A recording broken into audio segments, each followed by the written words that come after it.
میں نے آج ایک 27 سالہ نوجوان سے یہ پوچھا کہ بتاؤ تم کو موجودہ بھارت کیسے لگتا ہے؟ یہ 27 سال کا نوجوان ہے،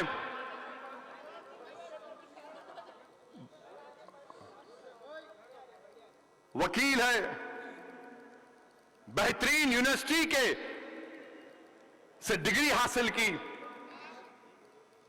میں نے کہا بتاؤ کہ تم کو موجودہ بھارت کیسا دکھتا ہے؟ تو اس نوجوان نے مجھے کہا کہ اسد صاحب میں بات تو نہیں کروں گا، میں لکھ کے بھی جاتا ہوں آپ کو۔ اس 27 سال کے نیک اور قابل وکیل نے مجھے یہ کہا کہ یہ جو مودی کا نیو انڈیا ہے، اس نوجوان کی بات سنیے آپ۔ نوجوان کہہ رہا ہے کہ اسد صاحب جب آپ کا جنریشن جوان تھا تو جب آپ لوگوں میں ایک فکر تھی، ایک پریشانی تھی کہ آپ کل کیسا ہوگا، مستقبل کیسا ہوگا۔ بابری مسجد کی ڈیمولیشن، اس کے حالات دیکھیں آپ، بمبئی کے فسادات آپ کا جنریشن دیکھا، 90 کے فسادات ہم حیدرآباد کے دیکھے۔ تو نوجوان 27 سال کا کہتا ہے کہ آج ہم ویسا ہی محسوس کر رہے ہیں۔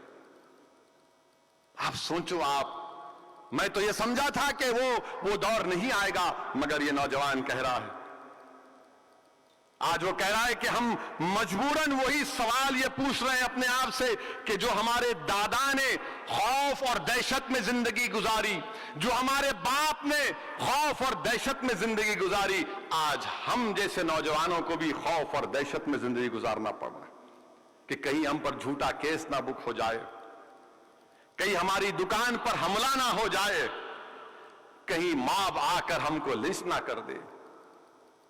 سنو بی جے پی والو، سنو دیش کے پردھان منتری، ایک نوجوان یہ کہہ رہا ہے اور وہ کہتا ہے کہ مجھے ڈس اپوائنٹمنٹ ہے، مجھ میں مایوسی آ رہی ہے، میں بے بس محسوس کرتا ہوں اپنے آپ کو۔ کیوں مایوسی اور بے بس کیوں محسوس کرتا ہوں؟ اس لیے کہ آپ نے میرے ٹرپل طلاق کو کرمنلائز کر دیا۔ اگر کوئی مذہب تبدیل کرے گا تو آپ نے کرمنلائز کر دیا اس کو، اور CAA بیک ڈور سے آپ کرنا چاہتے ہیں۔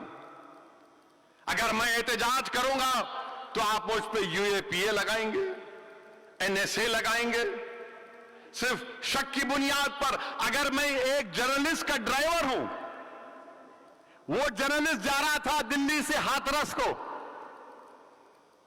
ڈرائیور ہے ٹیکسی کا، تو اس کو بھی جیل میں ڈال دیا، یہ نوجوان کہتا ہے۔ اگر میں سم کاٹ دیا تو مجھے جیل میں ڈال دیں گے، جیسا دلی میں فیضان خان کو ڈالا۔ وہ نوجوان کہتا ہے کہ گڑگاؤں میں مسجد نہیں ہے، ہم گورنمنٹ سے اجازت لے کر ہر جمعے کو صرف 20 منٹ کے لیے جمعے کی نماز پڑھتے ہیں، تو فرقہ پرست لوگ ہماری نماز ہوتے رہتی ہے، ہمارے سامنے باجا بجاتے ہیں، گالیاں دیتے ہیں، پولیس کھڑی رہتی ہے، اور ہم 10-20 منٹ کے لیے بھی نماز نہیں پڑھ سکتے۔ وہ نوجوان کہتا ہے کہ اگر ہم زندہ بچ جائیں گے تو مجھے ڈر رہتا ہے اسد صاحب کہ کہیں میرا انکاؤنٹر نہ ہو جائے، جیسا اتر پردیش میں سب سے زیادہ 37% گولی لگنے والے مسلمان۔ وہ نوجوان یہ بھی کہتا ہے کہ جس طرح آسام میں معین الحق کون تھا معلوم آپ کو؟ آسام میں معین الحق بھارت کا شہری تھا، وہ لکڑی لے کر احتجاج کر رہا تھا اپنی زمین کی، تو گولی مار دی گئی۔ جب ایک مسلمان کی لاش زمین پر پڑی تھی تو ایک بہادر فوٹوگرافر اس لاش کے اوپر کودتا ہے، جوتے مارتا ہے۔ بتائیے آپ، یہ نوجوان کہہ رہا ہے۔ یہ نوجوان یہ بھی کہتا ہے کہ اسد صاحب میں کب تک یہ بتاؤں کہ میں بابر کے اولاد نہیں ہوں؟ میں کب تک یہ بتاؤں کہ میں اورنگزیب سے میرا تعلق نہیں ہے؟ میں کب تک بتاؤں کہ میں نے جنا کے پیغام کو ٹھکرایا تھا میرے دادا نے؟ میں کب تک یہ بتاؤں کہ طالبان سے میرا کوئی تعلق نہیں ہے؟